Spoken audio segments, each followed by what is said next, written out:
మూల్యమైన సమయాన్ని వెచ్చించి ఇక్కడికి వచ్చి మా రైమతల్ గారి గురించి బాగా వివరించినందుకు ప్రత్యేక ధన్యవాదాలు. ఇప్పుడు ex divisional secretary Shivakumar sir గారిని ప్రసంగించవలసిందిగా కోరుతున్నాను.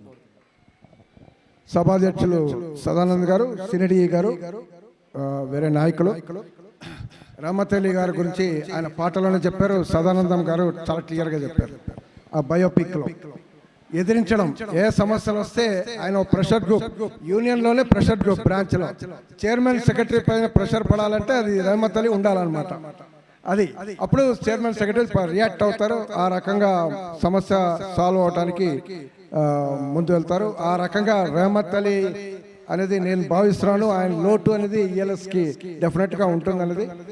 చాలా చురుగ్గా యాక్టివ్గా పనిచేయడం, సమస్య వస్తే నిలదీయడం, ఇలాంటి ఓ పోరాట భావాలు అనేది ఆయనలో చాలా ఉన్నాయి.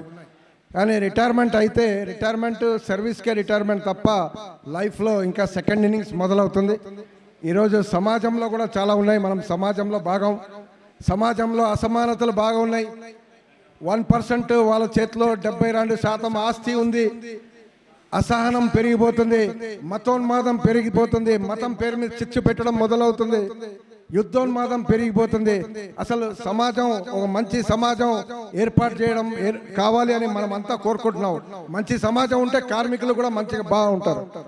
కార్పొరేట్ విధానాలు, అదానీ అంబానీ వాళ్ళ అనుకూలంగా విధానాలు ఉంటాయి. కార్మికుల్ని తొక్కేసే అలాంటి చట్టాలు తీసుకొస్తున్నారు.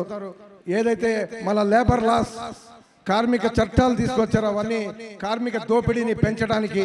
అదే రకం ప్రైవేటీకరణ విచ్చలవిడిగా జరుగుతుంది. ఈరోజు మాదేపూర్లో అల్స్టామ్ ఎలక్ట్రిక్ లోకోస్ తయారవుతుంది. ఒకసారి అల్స్టామ్ ఎలక్ట్రిక్ లోకోలు తయారై వాళ్ళు నడిపితే వాళ్ళే మెయింటైన్ చేస్తారు. ఎలక్ట్రిక్ షెడ్లు పనే ఉండదు. ఎలక్ట్రిక్ షెడ్ మూతవేయాల్సిన పరిస్థితి అనేది ఏర్పడుతుంది. ఇదే రకంగా డీజిల్ షెడ్లు కూడా బంద్ అవుతుంది. కోచ్లు మ్యానుఫ్యాక్చరింగ్ ప్రైవేట్ వాళ్ళు చేస్తే వర్క్షాప్లు మూతపడుతుంది. అదే రకంగా స్టేషన్స్ అనేది ప్రైవేట్కి ఇస్తున్నారు, ట్రైన్లు అది ప్రైవేట్కి ఇవ్వబోతున్నారు. ఈ వందే భారత్ ప్రస్తుతం రైల్వేలో ఉంది, కానీ ఇది వందే భారత్ వాళ్ళ ఫ్యూచర్ ప్లాన్ ప్రైవేట్కి ఇవ్వాలని. ఇలాంటి ఓ పెద్ద ఆలోచన. రైల్వే మొత్తం యంత్రాంగం కొద్ది సంవత్సరాల్లో మొత్తం మారిపోతుంది. రూపురేఖలు, కార్మిక వర్గం పైన పెద్ద ఎత్తున పనిభారం పెరుగుతుంది.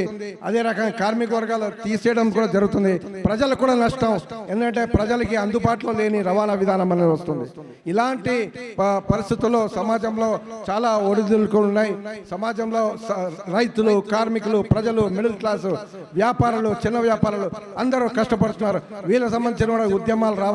ఈ ఉద్యమాల్లో మన రామతల్లి గారి అక్కడ కూడా నిలదీసి కార్మిక వర్గం తరఫున సొసైటీలో ఉన్న సమస్యలను కూడా నిలదీసి పోరాడాలని కోరుతూ నాకు ఈ అవకాశం ఇచ్చిన మీ అందరికీ లాల్ సలాం, ఇంకలాబ్ జిందాబాద్, జై భీమ్.